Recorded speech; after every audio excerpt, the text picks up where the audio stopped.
This is the Nomad Futurist Podcast, a podcast about the evolution of technology, society, and transformation. Connect with us, share your thoughts with us at nomadfuturist.com.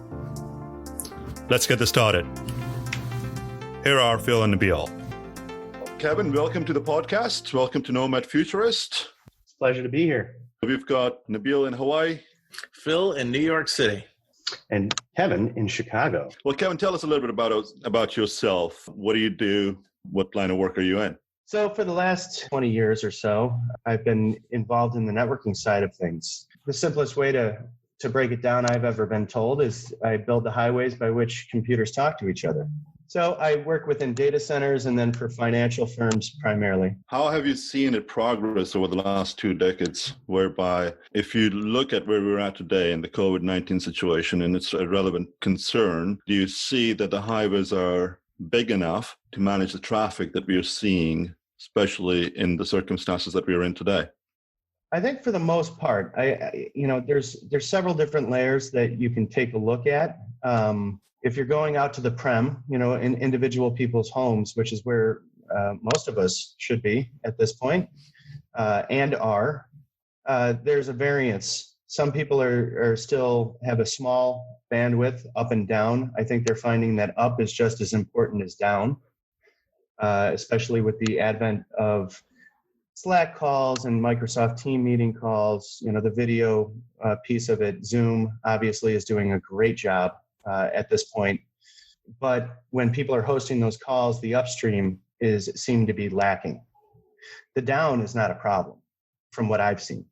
When you move further from the prem, more into the core pieces, your big providers and where the content is ultimately being served up from, your data centers is really primarily where that's at. The pipes, I haven't seen to be a problem. In terms of the equipment that's being utilized is no longer a blocker. So when we look at the existing infrastructure and knowing the fact that there's more and more people that are being pushed into remote work environments, this is a massive increase from 4 weeks ago, where hypothetically speaking, if we were to throw a number out there, it's roughly in the 10 to 12% range. Those numbers have doubled where people are working remotely. Those numbers have actually quadrupled because now you've got kids going to online school. Are you of the view that we are actually ready for the next 3 to 5 years as we see more and more migration of the workloads of people working remotely? So I have a 6-year-old who is finishing kindergarten at home. The main issue that I've seen so far is being the preparedness of people to switch into what is now going to become a new norm. More and more people are going to be able to work from home, and this is the massive test bed for it. So are we ready at this point in time? I think a large portion of the technology has been available for some period of time. It's the familiarity of the end user, and the content providers, and how that leadership program goes behind that to develop those things. I think that severely lacks, but it's going to have to catch up quick. My son's district here doesn't have a plan. Their legitimate quote was, "We're building the airplane while we fly it." And I went, oh, that's a little scary. But there's a lot of companies that are like that at this point in time. So getting back to the question, are we prepared for the next 3 to 5 years? I think that there's going to be an explosive growth in terms of what we do and what we're talking about on this particular show in terms of the data center and the different content providers, where that content is coming from, where it's stored. The resiliency of it is going to be massive. Can we handle today's work? Yes, but it's going to have to amplify as everyone else becomes familiar and starts to do new things. So we need to stay ahead of it. I guess at the end of the day, I think we're all of the mind that this idea of new normal, this idea that, some of what I think people consider disruption from how they typically did things has a significant permanence to it in terms of how people are going to be working, in the near term, medium term, and probably longer term. What I find in my world, and I'd be interested to know if you see it in yours, is, some of it, you've been working remote for a long time, but some of what we're seeing now is the idea that people had theoretically started investing in making sure that they had the availability of infrastructure for things like e-learning and telemedicine and all that, but it wasn't something that they were inherently focused on.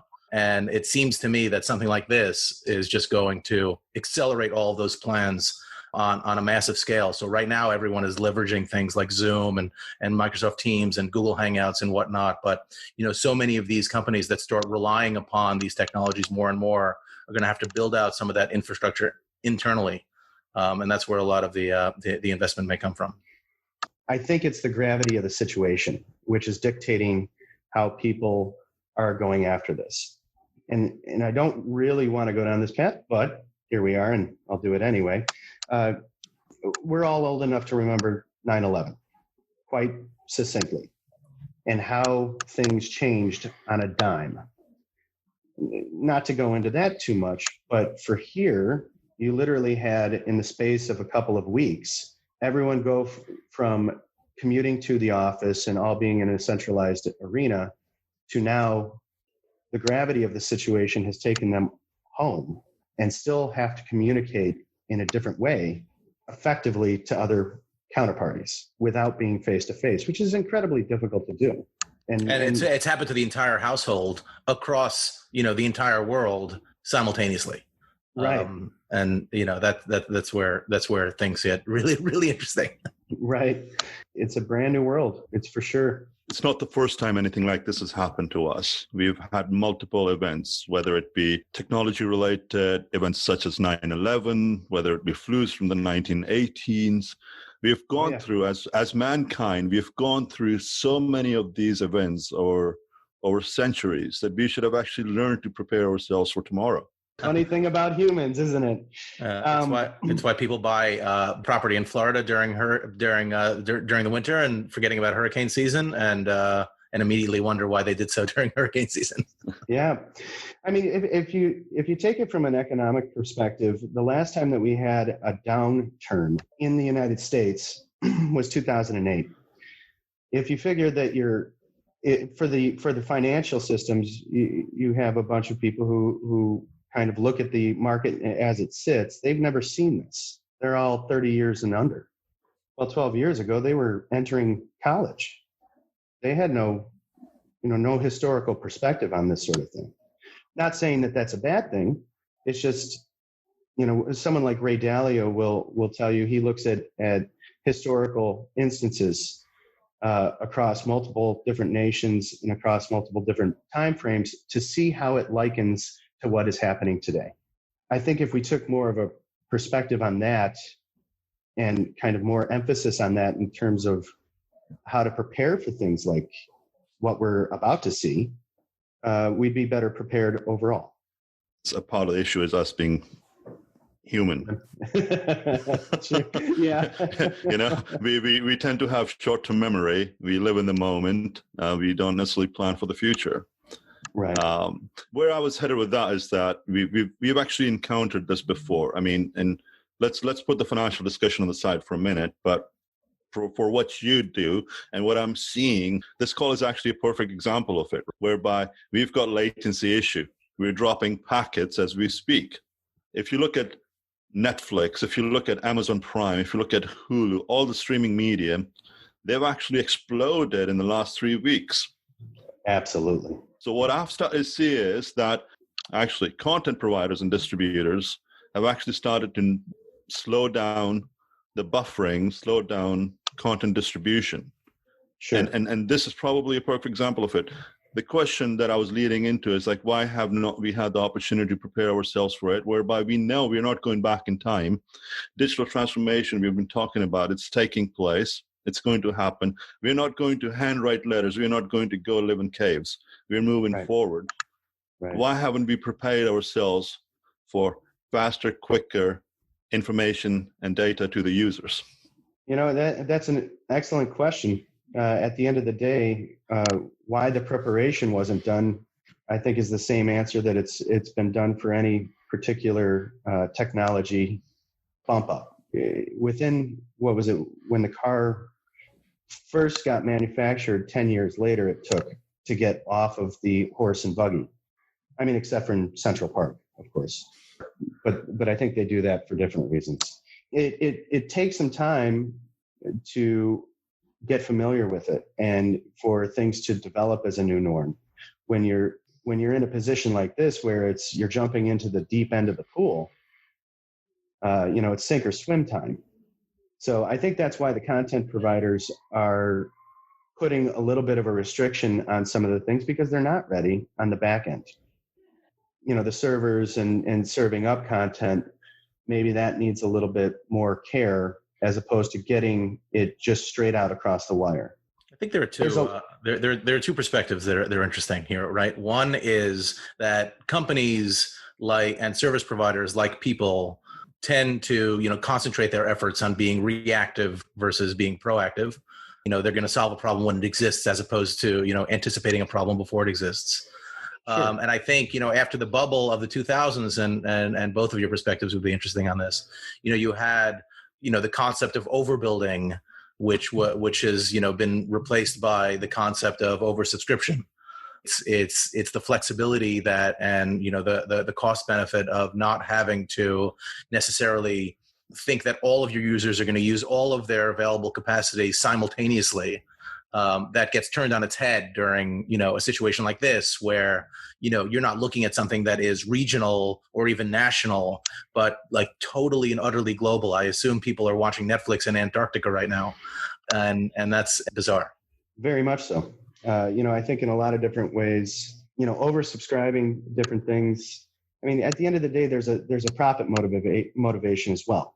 Maybe you don't want to update your gear or update your lines because you want to sink as much, or you want to acquire as much profit out of that particular initial spend, and it's fine. No, it's all fine. It's fine until it's not fine. And right now it's not fine. Do you think if we actually had 5G fully implemented, would it actually, in this hockey stick effect that we have seen in the last 4 weeks, would it have made any difference? That's an interesting question. Do you add lanes to a highway because you're experiencing a bunch of traffic? Well, not necessarily. Sometimes you do a different mode of transportation, the correct answer. You're not going to, on the Brooklyn Bridge, as Phil looks out, he knows every day it's just going to be gridlock. Even if they added another bridge. Not today. But he knows it's going to be gridlock. We have several different highways out here as well in Chicago. One is affectionately known as the Hillside Strangler. Every day, it doesn't matter what time of day, you can be 2 o'clock in the morning, 4 o'clock in the morning, 3 o'clock in the afternoon, there's going to be just a blockage. It's because it's not the right medium to go across. So the problem with 5G, even though it's a great technology, it's going to add more cars to the highway. You're going to up the bandwidth. You're going to up the content production, the definition of it, which all sounds great. But if the back end can't support it, you're going to have intentional slowdowns just like we're experiencing now. It's going to exacerbate any bottlenecks. I think so. Think of it this way, Nabil. In the data center, putting a 400 gig pipe in is great, but if you're running on a 5400 RPM hard drive for pulling data, it doesn't matter how fast it is. So that leads into the return on investment, upgrading infrastructures, and us being technologists and futurists and knowing what actually happened in the past, what we're going through right now, that there are going to be these hockey stick effects as we move forward. Like Phil and I talk about it, there is a COVID-20 coming. There's a COVID-25 coming. Absolutely. Things like this are going to happen. Mm-hmm. We talk about digital transformation. We talk about technology platforms. We talk about information now culture. How do we as technologists, particularly in your capacity that's developing and maintaining these, highways and freeways of communication, how do you educate both upstream and downstream, that is the executive management in the finance sector, making decisions of whether or not to make that capital investment down to the user base? So on my side of things, historically, in the financials and especially in the trading industry, they're not afraid of making the investment. Money, I'm not going to say it's not a factor, but it's less of a factor as being available and being as low latency as possible. So they've already set up their systems where as if a primary path fails or becomes latent or becomes error prone, experiences CRCs, it doesn't really matter. They're going to flip over immediately to the secondary path. And usually they have a tertiary path sitting there as well. From their perspective, they're rarely out of the market because it costs more to be not available than it would be to throw money at it or throw product at it. So it's a little bit of a easier sell on that side of things. If you know that you have to be in certain markets, whether it's in Tokyo, Singapore, London, all of those particular markets, you have to have a primary, you have to have a secondary. All of the latency profiles have to be a certain spec or under. So that's kind of built in, which is neat, but it's difficult talking to other industries about it where that capital expense isn't directly tied to the profit margin. People that understand get it. People that are in the space that you define totally get it. How would you, in your capacity, try to explain that to somebody that's stuck in the ways? I'd love to say that just a straight mathematical computation would work on most people, but it really doesn't. At the end of the day, and Phil knows, what did you say, Phil? 75% of your job is being a psychiatrist or a psychologist? Yeah, sure. Psychology? Well, psychiatry when you're talking to me, I guess. Well, no question about that. But at the end of the day, it's how do you explain it to someone in the manufacturing field, or healthcare or something like that? It's really kind of turning the question and flipping the script on it and saying, well, what's it going to cost you if you're not up, if you're not available? How does this affect your ability to do your job if it's not there?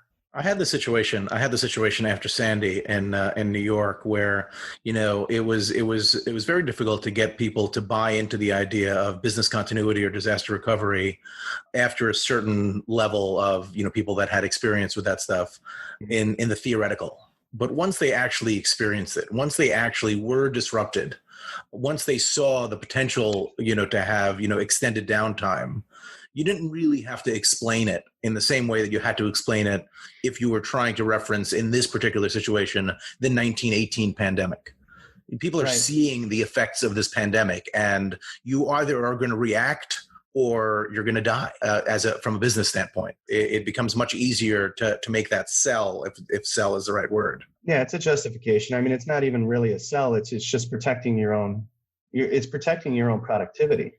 And I was lucky enough, if you can say that, to be around, when September 11th happened, the financial markets shut down for a week and no one had a disaster recovery. Safety, secure financial transaction infrastructure was built, which, all the things were moved off to data centers that were fully redundant.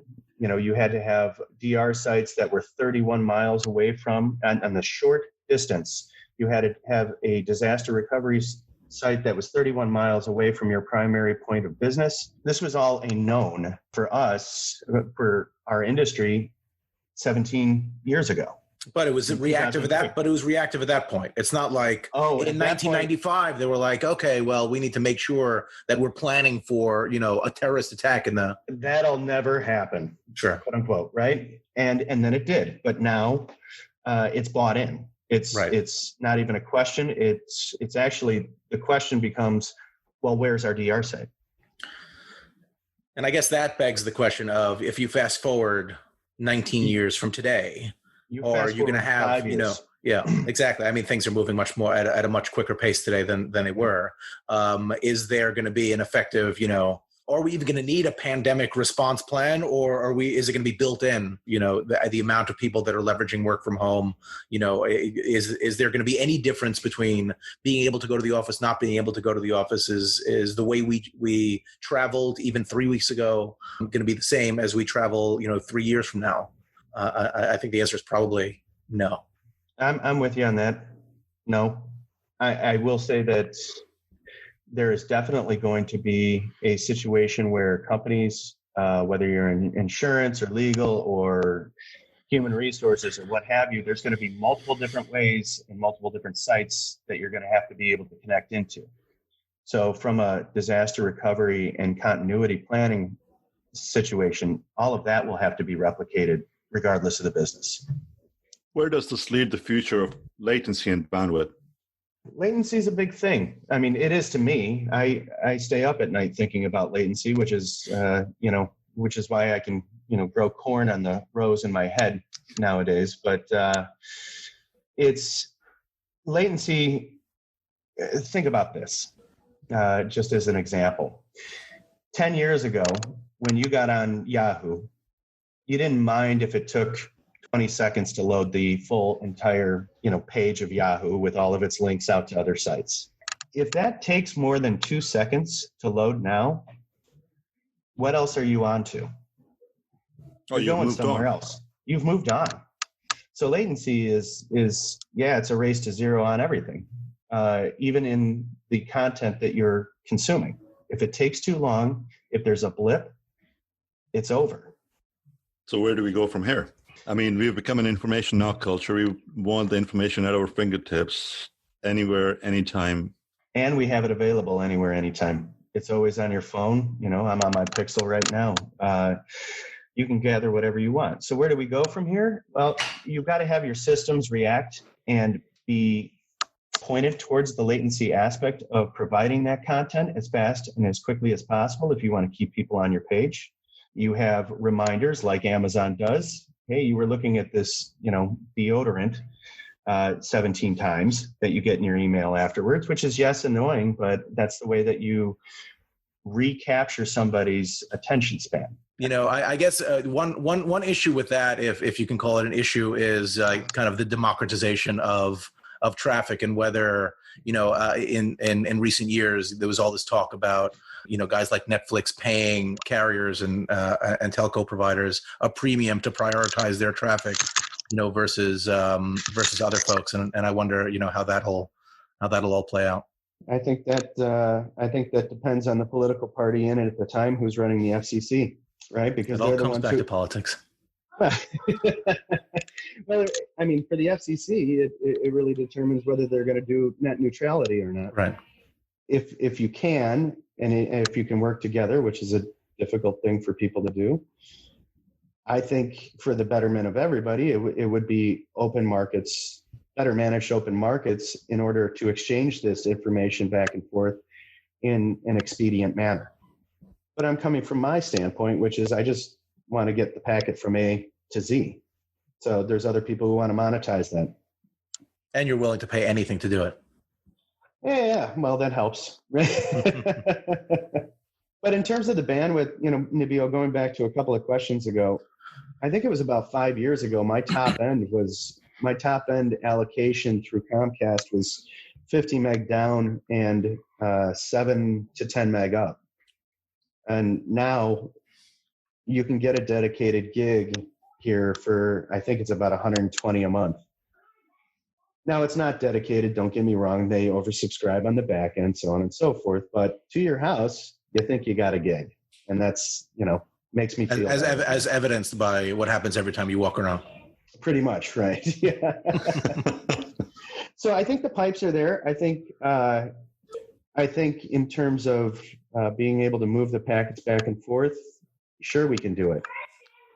It's just putting an effort into doing so and making the right conversation happen. So you talked about net neutrality. Where do you think we're at with FCC, and what is the potential resolution as we get into the next government? Unfortunately, your guess is as good as mine. I know what I'd like to see, but it depends on, there's some big dollars behind that sort of thing. A lot of times profit motivation will keep things separated out in order to grab the largest market share or be able to profit off of a certain thing. I don't know, based on the last couple of months, I don't know if that's the best way to go about doing things, at least for the delivery of information. I like $1 just as much as the next person, but at one point or another, you have to have an infrastructure that is able to deliver consistently. If you were king, what would you do different? I would open it up, and I would probably put restrictions in space where you could cordon off certain traffic. So unless there would be several caveats to it, and it's a much deeper story than that. I get that. You get people who take advantage of that sort of thing. So there would be caveats to address that sort of thing, but you should be able to ride any other public network, not at free will, but within reason. So what would be a definition of a free reason? Not charging certain types of traffic like Netflix. I use Netflix very generally. In this particular instance, all your schools are at home. That traffic should be prioritized or should be at least able to be given up to the kids, in order for them to learn effectively from the teachers that they are now removed from. I haven't gone down the well of it too much, but maybe something I should. You haven't planned to be king? I find that very difficult to believe. Okay, so I have the crown, okay? But I haven't picked out the robe yet or the scepter. So I haven't, what are your thoughts on it? So like you iterated earlier, I believe we need to think about continuity. We need to think about sustainability. We need to think about a foundation whereby we don't end up building a house of cards. I believe where we're at today in the infrastructure, and we've done great things. We made great strides. This industry is very young, relatively speaking, to everything else around us. Computing, about 4 decades, data center communications, so on and so forth, about 2 decades or so. So very, very young. And I believe we have had an opportunity to learn from other industries and their mistakes. We need to create a platform that's sustainable. This is going to keep growing, and there's going to be continuous hockey effects with events like this in the future as well. So the platforms need to be open and fair to businesses and to users. It's a right to the mankind. It's the right to all of us. The way net neutrality has been positioned, discussed, it's been very much driven by the political parties. It's been controlled by the political parties, whereby we need a separate body to define, and we need people such as yourself to lead initiatives like this. Sure. Yeah, I think when you introduce the politics into it and the back end deals, and coming from Chicago, we're pretty used to the back end deals. I mean, we had the daily regime, the daily machine as they called it, and it got things done, sure, but it was done in a fashion that you didn't really come to light. Not that it's necessarily wrong. I think in a lot of different ways, like you said, it's important to have a third party that doesn't have relations to either side of that field, that isn't influenced through a ton of money where it doesn't really matter. Well, they call it a lobbyist. Is that what they call it? Yeah, no, that's true. Okay. But yeah, the infrastructure, like you said, like you iterated there, we have so many examples of infrastructure builds over the last 100 years that we can look to for examples of how to do things and how not to do things. Maybe even more importantly, not to do things. We haven't kept up our infrastructure, in the United States for the last 30 plus years, easily.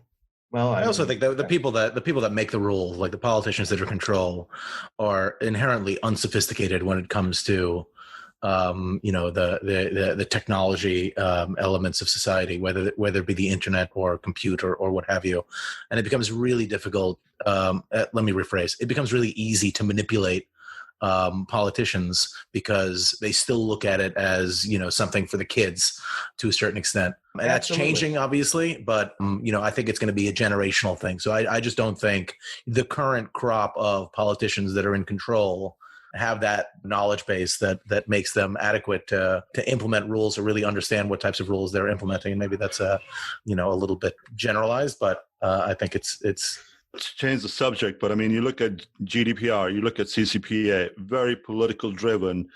It's created a bigger mess than it needed to. Sure. And if you put the power in the hands of the people who know what they're talking about, like I have no business dispensing medical advice. Like I can barely cut my own nails. Why would I have any influence over that arena? I shouldn't. As a politician, or as a business owner, all of a sudden I do. depending on how it goes. So I think in terms of net neutrality and how we can grow out our business, put the people who know what they're doing and put them into a position where they can establish policies as a whole. And those people tend to have less tolerance for politics in general. So it's very much so. And I have no problems with that. So that's my two on that. So COVID-19 is transforming our life. How has it affected the work that you do? Well, I've had the added benefit of working from home for the last 6 years, rough numbers, exclusively. From a direct relation to what I do, on one hand, it's another day in the park. On the other hand, I was having a chat earlier with somebody. It's the option to go out and to move around is kind of gone, and that takes a different perspective on things. How it affects the work that we've done, I get a lot more calls and a lot more questions from people who do not have the same experience that I do, looking for, well, how do I do this? How do I do that? What do I need here?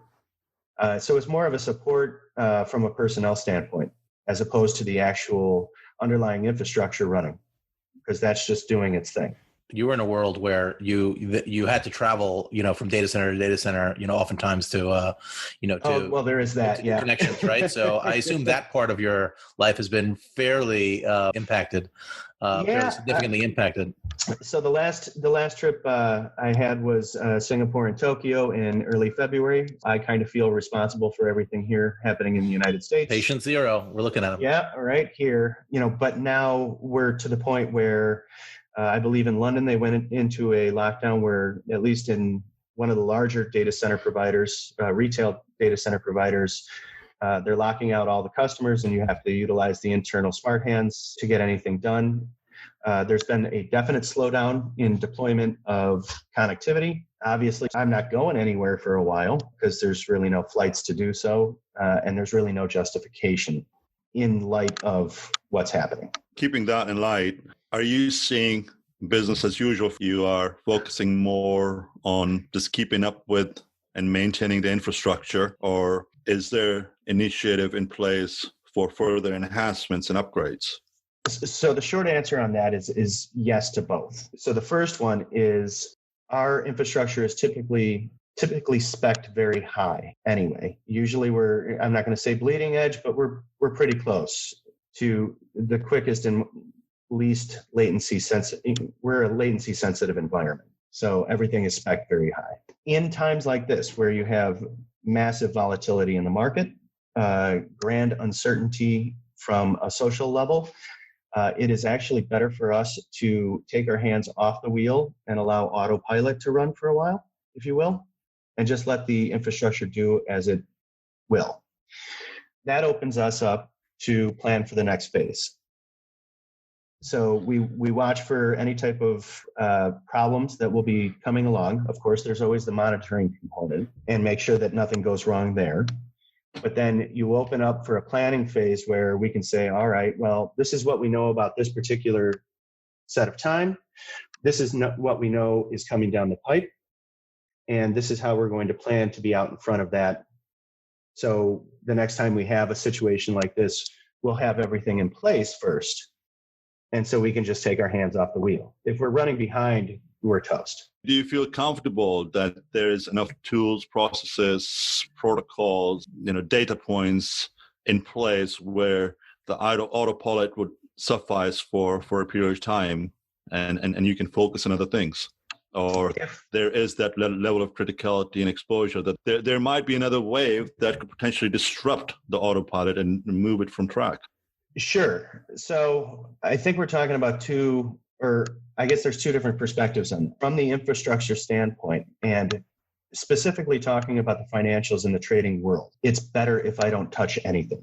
And the reason that is you have the expectation of a certain latency profile, you have a certain expectation of a certain path, and anything that I do could adversely affect that. So it's better to go with the known, which puts me into a position where I can now go to the side in a separate environment and build out a new environment that may be a little bit faster, a little bit, better paths, so on and so forth. But I don't introduce that during this period of time. You have time to focus on R&D. Yeah, the R&D starts moving forward a little bit more, because it's not like in the middle of a firefight, you're just going to sit down and have lunch. And, as the markets are at the current moment in time, if a piece of social news comes out, or Bill Ackman gets on CNBC and starts, Christ. the market is going to fluctuate very, very, very, very quickly. And if I'm in the middle of making a change to theoretically make things better, people lose millions of dollars, and well, I'll be calling for a job. But this is a critical time for the financials to take a look and see what's working and what's not, and what could be done better. Not that isn't always a phase. There's just more emphasis from the financials on that. I don't want to mess with the trading path. Exactly. So I guess to over summarize that, they believe the right path is not to sow your parachute on the way down.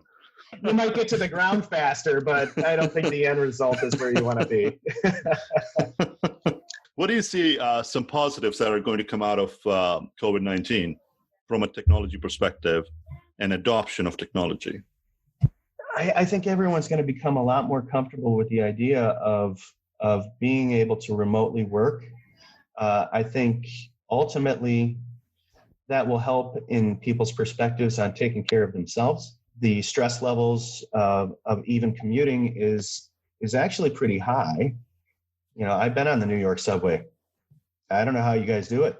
I really don't. Because the alternative is staying home with our two kids while they try to e-learn.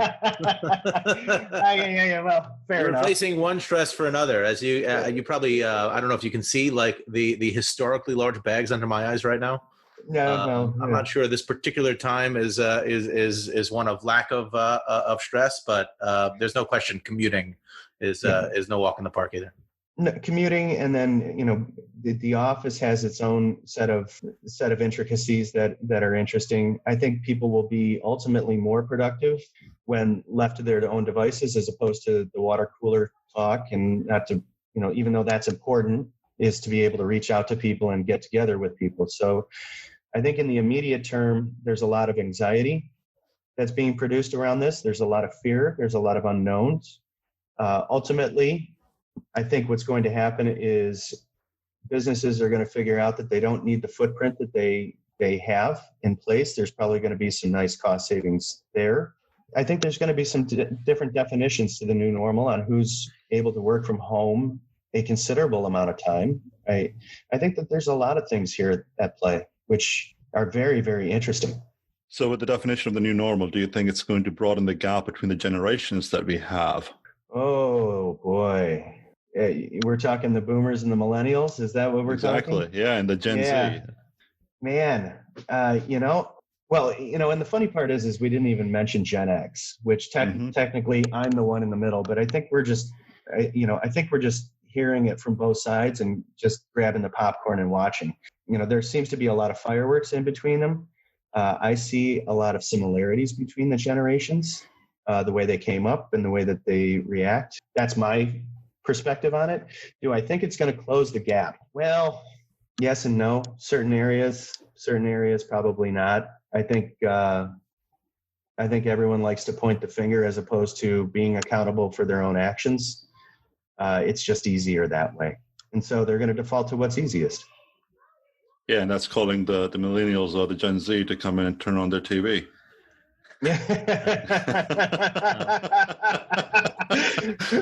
That's true. So I kind of believe the gap is going to get bigger because the boomers, their definition of technology is getting email on their mobile device and now using Twitter or a social platform to communicate. Our generation, the X and the millennials, we're kind of like in the middle of it. We've grown up with it. So we've got a different definition of, social distancing, yet connecting on platforms like this is a norm to us. It's not a norm to those people. So right. What is going to happen to them? I mean, I believe that they're going to move farther and farther away because they're not comfortable with it. They believe, pressing the power button on the computer is going to blow it up. Oh, there is that. Yeah. It doesn't blow it up? Uh-oh. Yeah. Looking for a new line of work. That's going to be a very interesting one to see how this kind of ferrets out over the next 5 years with this. I think there's going to be certain people who are going to embrace it and utilize it, and they're going to have the same learning curve that we did 10 years ago, 15 years ago, when it was all brand new. As I watched the internet progress into what it was, what it could be, and the downsides to it, and how things are never really gone. And then you had the advent of the iPhone, which completely threw it into high gear. And you have a lot of people who, they don't watch what they say, and that's a learning curve. And it comes back around to bite you. It always does. And now if you have the boomer generation embrace it more, they're not trying to protect their job. Maybe they're saying more than they should. Maybe that's, so it could go a number of different ways. I think it'll probably in the near term, increase. That gap will probably increase, but at the end of the day, just sheer loneliness, given the new normal, will force those older generation of folks to start adopting this technology. My mother-in-law is a piano teacher who never even thought of the idea of doing virtual lessons over FaceTime or Zoom, and now every single one of her students, because she's older, she's in the pathway of the curve for the most vulnerable people to COVID-19, and now every one of her students in a fairly short period of time is being taught through FaceTime, and she's adapting, and obviously the first few lessons are a little bit difficult, but that becomes something that they get more comfortable with, because again, you evolve, or you run the risk of what happens when you don't evolve, and it's not pleasant. What I'm told, anyway. Yeah, I think there's a lot of pluses and a lot of minuses to it, because you talk about loneliness. Facebook's cool and all, but they're not your friends. Oh, none of them are. Yeah, you're counting the number of likes you're going to get after every post. Right. And you're basically giving away your data for free, and that becomes like what they sell, which is exactly a different discussion. Yeah. But it's kind of interesting to bring that. I was actually talking to one of my friends who's in law enforcement, and he's like, "This is actually in a lot of ways a great time, because people are posting a lot of content, so we know where they're at and what they're up to. So we don't need to increase our human capital." Right. They're as people. Absolutely.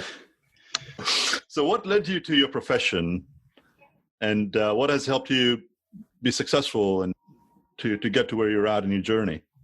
When I started, I started significantly into computers in 96. So this is NetWare days of 3.1, not even 4.0 was out at that point in time, or it was just coming out. And I was placing together computers and servers and, base operating systems, loading stuff with DOS. I mean, we're going back basically a quarter century here. And really, as I got out of my education, there was kind of a downturn in the market anyway. So the way that I got into it is I walked down the street to a computer repair shop, and I said, I need a job. And the guy there was desperate because there weren't people. And he goes, well, do you know how to change out a power supply? And I said, absolutely. Lied through my teeth. Now, he said, all right, great. Why don't you change out this power supply, and I'll be back in 10 minutes to make sure you did it right. And I said, fine, no problem. So he hands me the power supply, and he hands me this computer, and he comes back in 10 minutes. I've got everything hooked up. And he goes, okay, let's pop it on. Let's make sure it works. And I said, okay, great. And so we pop it on. The entire power to the building goes up. And I turned around and I went, I think I'm a little bit over my head here. And he goes, no, I put the sticker on backwards to see if you could follow instructions, because it was more about being able to critically think about what was in front of you and the ability to work in a method like that. So yeah, that was my introduction to working, formally in the computer industry. And that taught me a severe amount of humility about what I was doing at the period of time in one fell swoop. The way that I go about doing things, I have a severe amount of humility, and I don't believe that I know everything. So that has helped out quite a bit. Was it Mike Tyson said, everyone has a plan until you get punched in the face? Well, that was day one for me. After that, what made me successful in the way moving forward was willing to outwork anybody that I could, having a severe drive to making sure that things were up and were done correctly, and a little bit of a chip on my shoulder. I did a ton of reading, that's for sure. I'm sure that everyone else's story is relatively the same. Yes, I'm sure most people burned down a building the first time they swept out a power supply. I have to say it did not burn entirely. That's when they discovered the EPO button. That's right. That's when they invented the EPO button. Yeah, I was responsible for patents. So what would you say that your unique skill that you've developed over the last 2 decades of being in the industry? Obviously, on the networking side of things and being able to path out things correctly, for the shortest amount of latency is something that it's not typically looked at. Usually there's multiple different perspectives for different industries on how things in the communications aspect are looked at. I believe that there's always a better way to do something. It's just a matter of putting in the work to do it. And sometimes that happens, sometimes it doesn't. But I will always find whatever goes to the bottom line for any corporation, really. So, we've got a challenge in the industry from a human capital perspective. Our industry is very young, relatively speaking, to other industries such as financials, construction, so on and so forth. And we're not that sexy. I mean, we are actually behind the scenes. Nobody knows about us. We are Oz behind the curtains. What advice would you give the younger generation that's wanting to enter into the data center and the tech industry?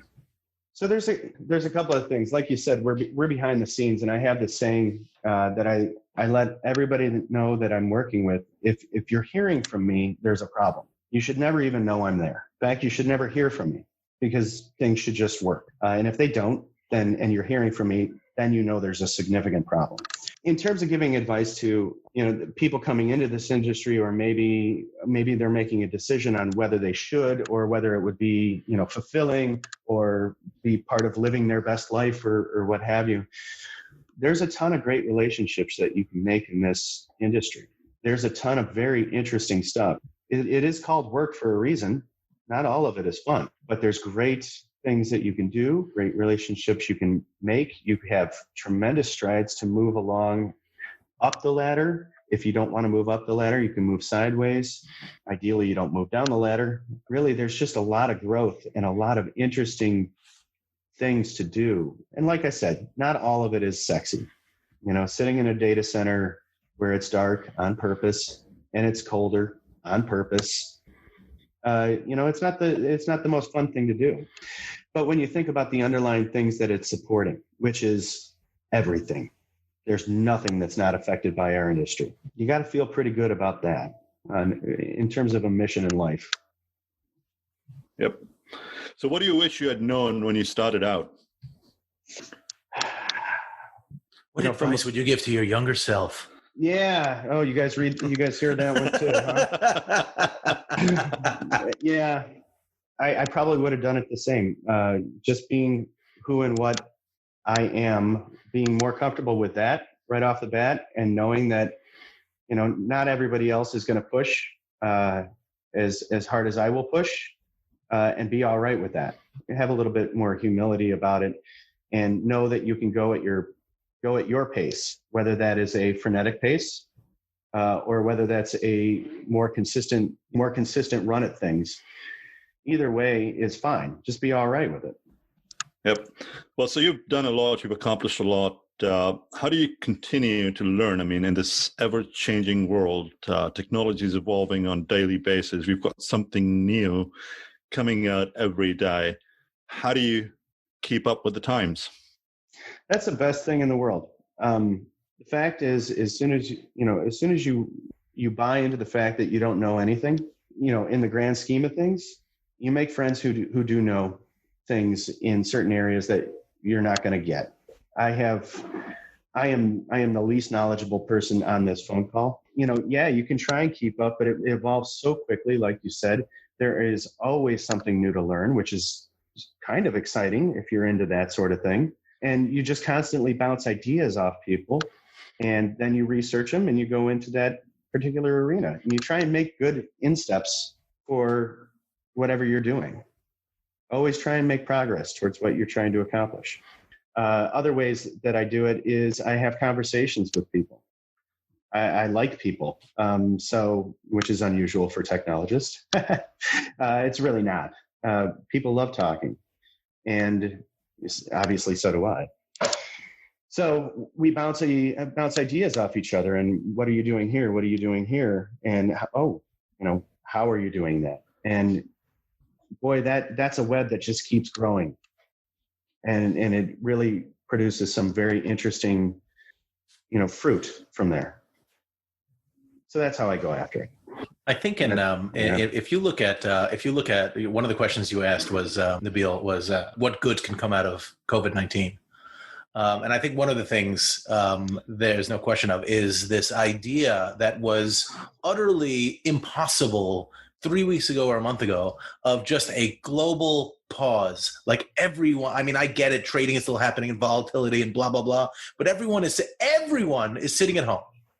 And just, kind of the mind is working and you're trying to get through your day to day, but inevitably you're posting pictures on Instagram and Kevin is doing whatever it is Kevin does when he's at home.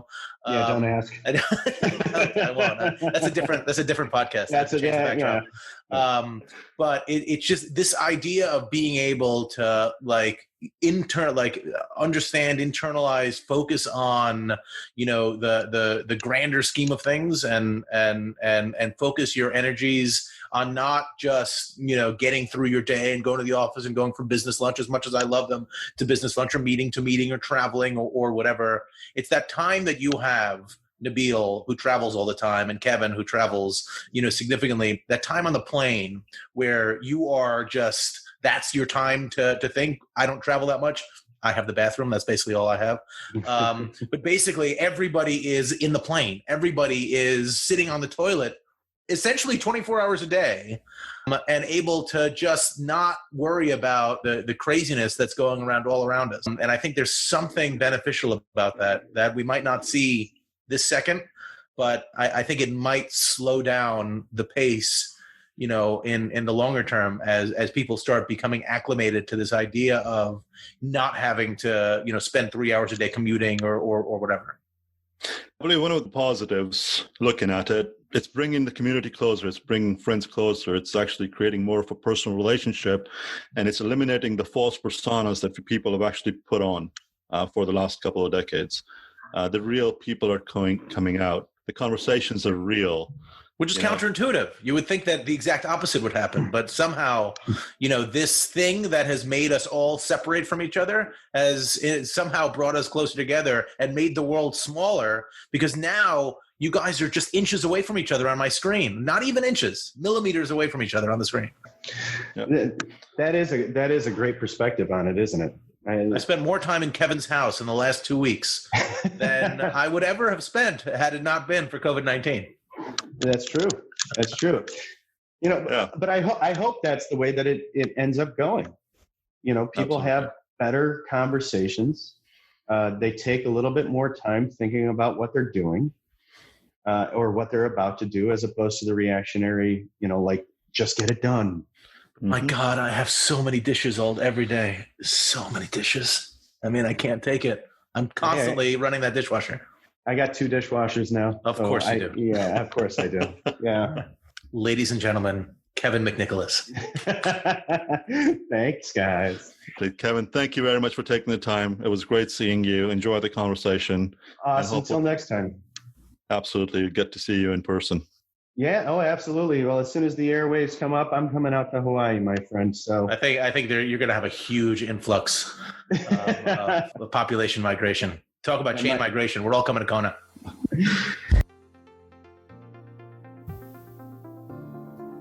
This has been great. Nothing lasts forever. Markets will come back, currencies will rebound, businesses will go on, and we'll all move on. That could happen next week, next month, or next year. I'm confident that those who prepare rather than panic will come out of this stronger. Thank you for joining us. This has been brought to you by Nomad Futurist. Check us online at nomadfuturist.com.